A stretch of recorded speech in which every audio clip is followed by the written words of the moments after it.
Welcome to English Christian Church Cross Street, where we're connecting kids with Christ.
Got to see what you see.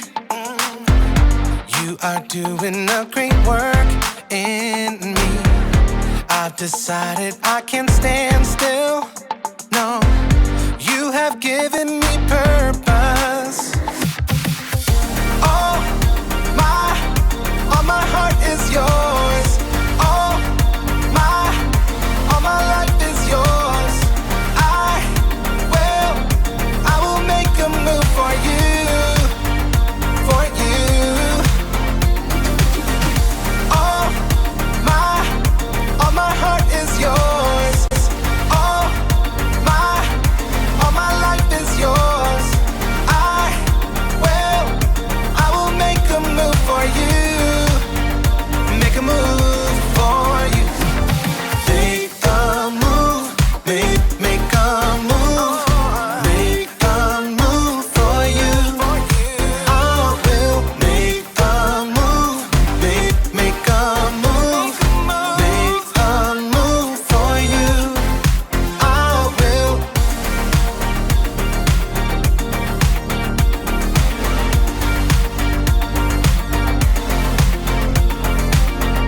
I'll take up the call to serve you. You have given me a job to do. I wanna love the world just like you. Yeah, you have given me purpose. All my heart is yours. All my life is yours. I will make a move for you. I will make a move for you, for you. All my heart is yours. All my life is yours. I will make a move for you. Make a move for you. Make a move, make a move, make a move for you. I will make a move, make a move, make a move for you. I will.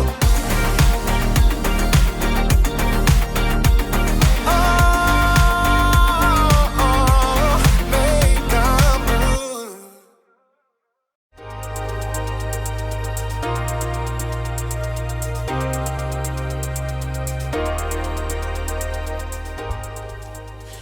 Good day, space travelers! It is I, Jacob, and I'm here to take you to the very edge of the universe, or at the very least, the very edge of initiative. Initiative is seeing what needs to be done and doing it. Initiative is very important. Too often we see what needs to be done and we don't do it, usually because flashing red light? Red light? What could that mean? I'll have to check The Space Travel Manual. Red light. Red light. Computer malfunction alarm. To reset computer, press the blue button. Okay, good. Where was I? Yes. Initiative. I was saying that sometimes we see what needs to be done, but then we don't do it because a blue flashing light.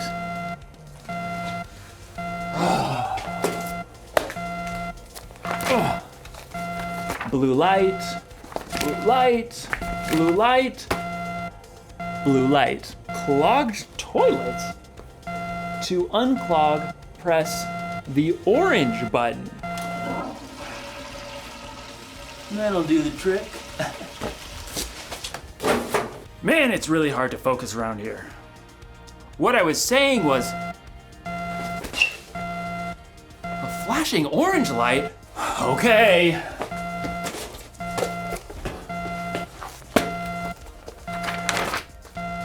Orange light, orange light. In today's story, we'll hear more about Nehemiah rebuilding the wall around Jerusalem. A really difficult job. Orange light. Got it. Whew. I hope Nehemiah doesn't lose focus. Oh man, what could that alarm be? Oh, I just got a text message. See you in a few. The Bible. It's 66 books of history, stories, letters, and poetry that fit together to form God's one big story. The epic adventure of how He created us and loves us so much that He made a way to rescue us. As we travel through the Bible, from Genesis to Revelation, we discover people who met God and found their lives changed forever. Now, for an amazing story, inspired by the book of Nehemiah, chapters 2, 4, and 6. When Nehemiah traveled to Jerusalem and surveyed the broken down walls, he saw immediately what had to be done. We must rebuild. God moved the hearts of the people to join him. Let's get started! Hooray! But while the Jewish people were eager to repair the tumbled down walls and ruined gates, the people in the lands around them were not so thrilled. What do they think they're doing? A city with no walls stood open to attack. The people inside could never become a strong nation. The enemies of the Jews knew that if the wall of Jerusalem was rebuilt, the Jewish people might become a powerful enemy.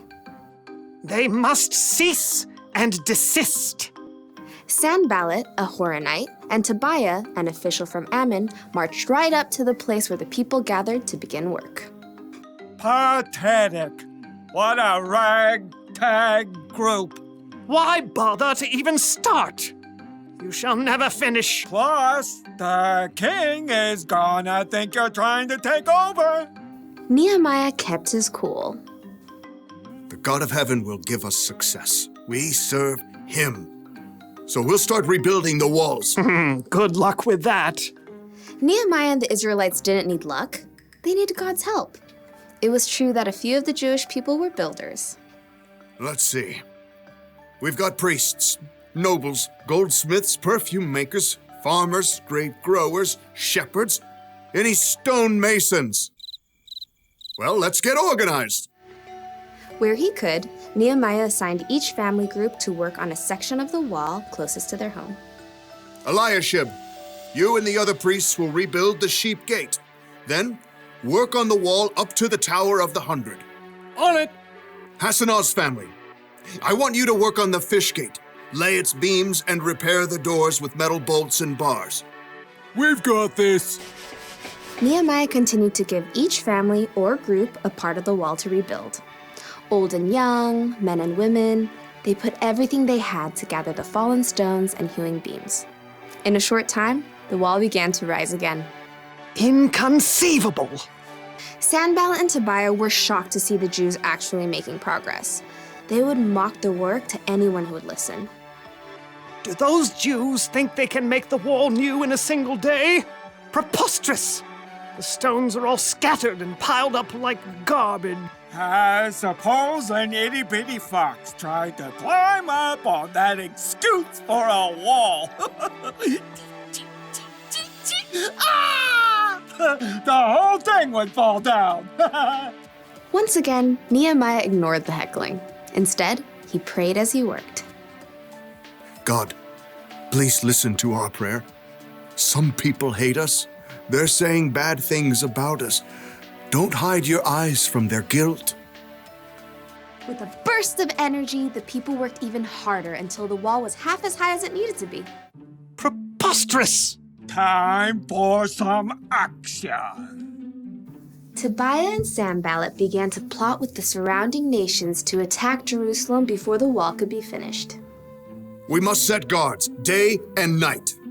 Even with guards in place, enemies threatened, and the Jews were exhausted. There's rubble everywhere, and our enemies say that no matter where we are, they'll attack. Nehemiah refused to be distracted. He stationed families at the weakest parts of the walls, armed with swords, spears, and bows. Don't be afraid. Fight for your families. From that day, everyone carried their weapons, even as they worked. If you hear the sound of the trumpet, run to join us. God will fight for us. Nehemiah and the Jews worked from the very first light of sunrise until the stars came out at night. At last, the wall itself was finished. It's full height. All the gaps are filled. Yeah! But we can't rest yet. The entrance gate still must be repaired. Sanballat was furious, but he had another play to make. So he sent a message to Nehemiah, who was working high on the wall. Sanballat says, "Come, let's talk with one another. Let's meet in one of the villages on the plain of Ono." Oh no, I don't think so. Nehemiah knew perfectly well they were planning to harm him, but he stayed focused on the work and sent his own messenger to Sanballat. Nehemiah says, I am working on a huge project. Why should the work stop while I leave it? Why should I go down and talk with you? Inconceivable! Try again. 5 times, Sanballat sent messages. He even threatened to tell the Persian king that Nehemiah was trying to make himself king. Tell Sanballat you're just making that up. Oh, I'll have to send another message. Time for a new strategy. Sanballat made one last desperate attempt. He hired a man named Shemaiah to make Nehemiah look bad with his own people. Nehemiah, some men are coming at night to kill you. Let's go hide in the temple and lock the doors. Nehemiah knew that God had not sent Shemaiah.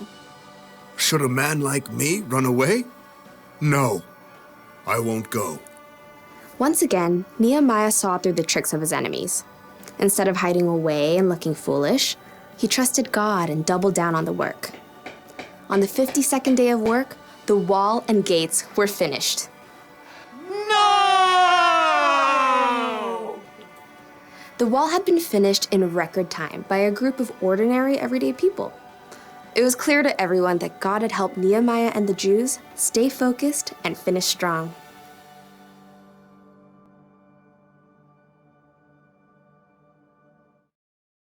Can't talk now, gotta focus. Sorry about that. It's so easy to get distracted sometimes, isn't it? I mean, you probably don't get distracted by alarms and flashing lights, but there are a lot of things that can distract you. When you're supposed to be focusing on homework, you might get distracted by the TV or the internet. When you're supposed to be cleaning your room, you might end up playing with your toys. When you're supposed to be listening to your teacher, you're making funny faces at your friends. We get distracted by our stuff, by other people, even by our own thoughts and worries. There's so many things fighting for our focus. It can be overwhelming. I mean, look at Nehemiah. He was rebuilding the wall of Jerusalem. He had enemies on the outside and people fighting with each other on the inside. It would have been so easy for him to get distracted, but he stayed focused. I mean, look at Jesus. There were a lot of things that could have distracted Jesus from doing what he came here to do. But he stayed focused on what was most important, saving the world and making it possible for us to have a relationship with God. Staying focused isn't always easy, but when you focus, you can get things done quicker and better. So, the one thing to remember today is this: stay focused on what needs to be done.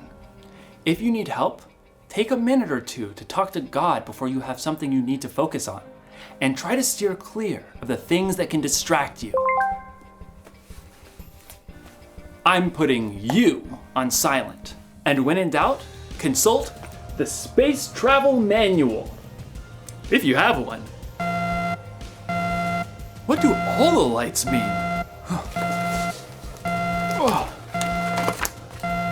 All the lights, all the lights, all the lights, all the lights. Oh. Dance party.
And finally, Neptune.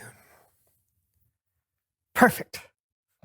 A complete size comparison model of the planets made entirely out of food. It took hours, but it was worth it. That was beautiful work, Brandon. You know, I've always liked Jupiter, but I had no idea it was so delicious. What? What? Jupiter. Ah, Neptune! Ow!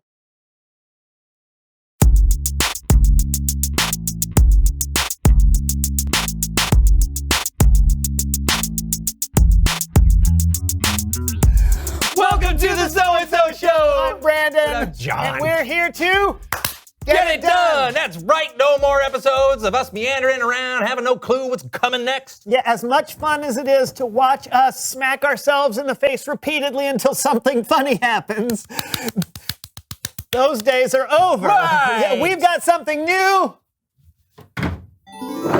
A cue board! Woo! Isn't it beautiful? With this puppy, we will no longer get distracted and run down some weird and ridiculous rabbit hole. Hey, can you imagine a puppy running down a rabbit hole? That would we be so will stay cute. focused and on task Oh. so we can Get it done! Oh! What is that? I don't know. I think. Oh, it's an emergency alert notification. My bad. No, wait, aren't you going to read it? Well, we're in the middle of a show. Yeah, I know, but I mean, it could be something important. Oh, okay. Emergency weather alert. Tornadoes. No! A comet has been spotted that is potentially headed directly to hit planet Earth. Oh no, when? In the year 2332. Oh. Huh. Oh. You got to be kidding me. What kind of notification is that? Maybe they just wanted us to, have plenty of heads up. I'd say so. Let's get back to the board. Oh, yeah. So we did the funny opening. Okay. Now we just have to... Ah! What is it? Sorry, man. Another emergency. Oh, no. Oh, no. Redheads are going extinct? Why? They say less babies are born with red hair every year. Except that it's improbable that they will ever go completely extinct. So, nothing to be worried about. What? Oh. Okay. Let's play a game. Okay, right. It's time to play a game called Bowls Up.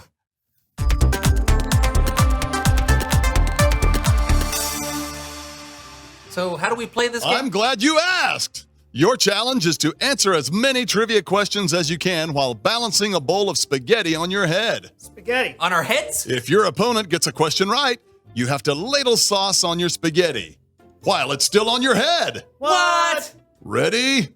Bowls up. Ah! What now? Pollen alert. The pollen count is 1. The pollen count is 1. How is that an emergency? Better safe than sorry, man. Put the spaghetti on your head. We're ready. Question 1. What are Saturn's rings made of? Ice and rock. Correct. Sauce it up. Man. Oh! Silence your phone. And miss out on the latest... What? What? My mom just liked one of my photos. John, seriously, your phone is being... Question 2. Oh! What is the name of the North Star? Polaris. Correct. Sauce it up.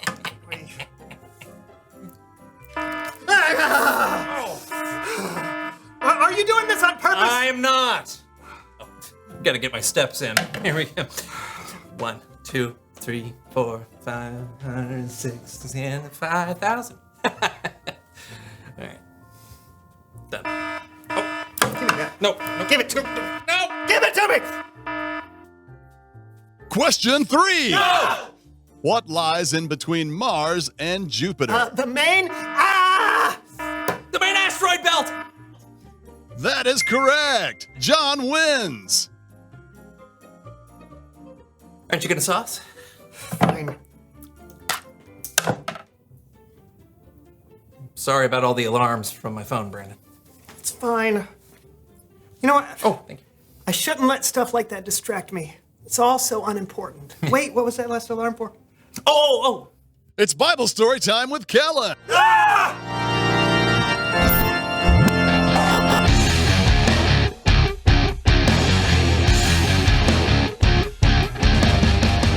Hey guys! Ooh, nice cue board. We thought it might help us Get it done. I'm guessing it hasn't gone well. We keep getting distracted. I get it. Taking initiative and seeing something through to the end, it can be tough. But you have a Bible story that might help? I do, and it has to do with Nehemiah and his people rebuilding the wall around Jerusalem. I'm gonna need some help though. Are you guys up for it? You bet. And how? Then let's have a little fun with Human Head Puppet Theater! Yeah!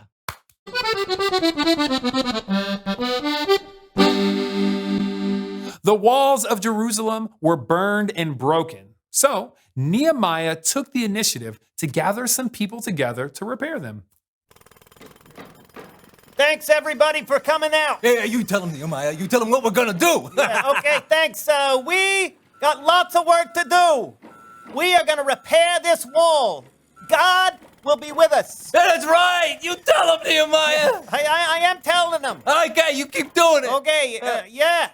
Yeah. He said, yeah. Nehemiah had a plan to rebuild the wall, and the people were motivated to help get it done. But not everyone around Jerusalem was excited for this new wall, especially a guy from nearby Samaria named Sanballat. What does this guy think he is? He waltzes in here like he owns the joint. No respect. No, he thinks he's gonna rebuild the walls. There's not gonna be some sort of retribution. Don't make me laugh. I don't like to laugh. Isn't that right, Tobiah? Huh? Isn't that right, kitty? First, Sanballat did have a friend named Tobiah, but he was not a cat. Second, I think it is safe to say Sanballat was a scary dude, and he did not like Nehemiah. And when the news got back to Nehemiah that Sanballat didn't like him repairing the wall, it did not change Nehemiah's mind one bit. So apparently, Sanballat and his guys don't like us and don't like what we're trying to do. Sanballat, Schmanballat. That's right. They expect us to be shaking in our boots like this. But we ain't gonna do it. No, we ain't. No. We've already built half this wall, and there ain't nothing stopping us from finishing it. No. Ha! When he heard how quickly the wall was being built, Sanballat was very, very angry. I'm not a happy man. And when I'm not happy, I like to play the violin. Gets my mind off things. But if Nehemiah keeps repairing that wall, we'll go to war. And I'll bring the violin. Yeah, no, Sanballat did not play the violin, but he did want to fight. The people were constantly turning to God for help, and they continued to work. Half the people held spears and shields to protect themselves from attack, while the other half worked on the wall. Some even worked with one hand and held a weapon in the other. Listen, I know you're tired and you're scared. Hey, but the Lord is great and powerful. He will fight for us. We got nothing to fear. I think I'd feel better if I had some water. Oh, here you go. Is that better? Much. Good. God was with the people, and they weren't attacked. They were almost finished rebuilding the wall when Sanballat got desperate. We don't like this Nehemiah, do we, Tobiah? No. He thinks this thing is over. It ain't over. I'm going to invite Nehemiah to have a talk.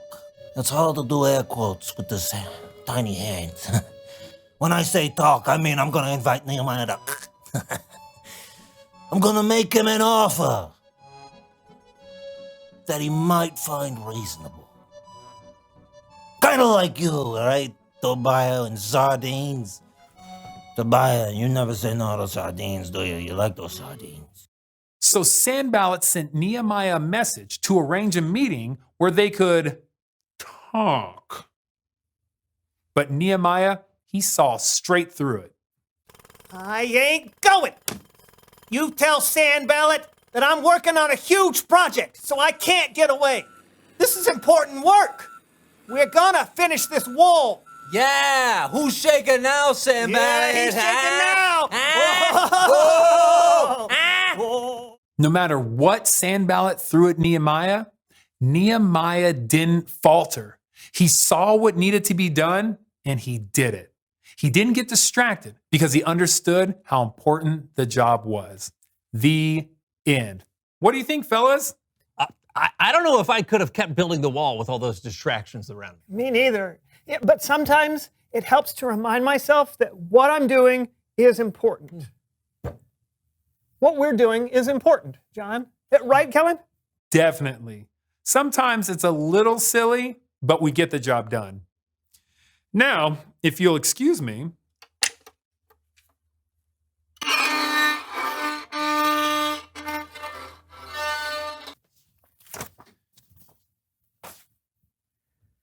Guess it's time to reveal the question.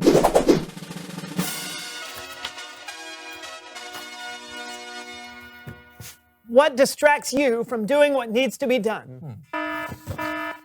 Obviously, phones are a big distraction. I gotta put you on silent. Thank you. Silent. Silent!